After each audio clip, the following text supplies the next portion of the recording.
দিতে হবে না, আমি মুসলমান হব। মুসলমান হবা? জি। আলহামদুলিল্লাহ, তোমার যত্ন নেওয়া হবে। আলহামদুলিল্লাহ। বলো, তোমাকে তুমি আমার সাথে সবসময় থাকবা, ঠিক আছে? জি।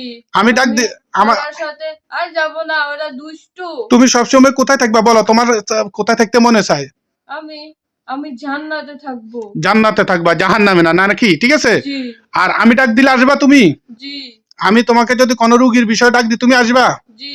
কি নামে ডাকতে হবে তোমাকে? আমাকে রায়হান বলে। ওর ছেলের নাম রেখেছে রাইয়ান।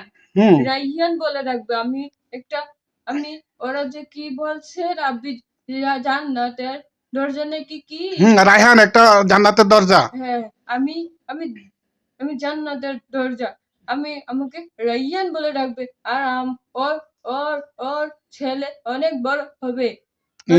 ওদের ফ্যামিলিকে তুই দেখি শুনি রাখবি। তোর ভাই, আমি সামিয়াকে দেখবো, ও খুবই ভালো মানুষ। হ্যাঁ আমি বলি, শুন মানুষ।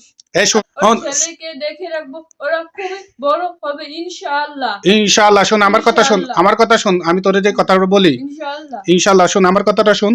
তুই সামিয়া এবং তাদের ফ্যামিলি, তার সন্তানকে দেখে শুনে রাখবি, কখনো তার কাছে আসবি না। ঠিক আছে তো? ওয়াদা?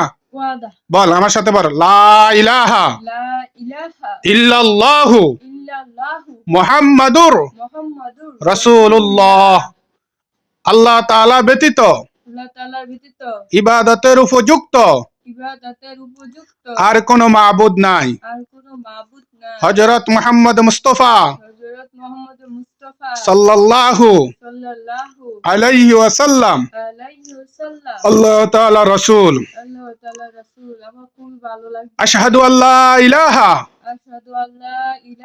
ইল্লাল্লাহু ওয়া আশহাদু আন্না মুহাম্মাদান আবদুহু ওয়া রাসূলুহু। আমি সাক্ষ্য দিতেছি যে হযরত মুহাম্মদ মুস্তাফা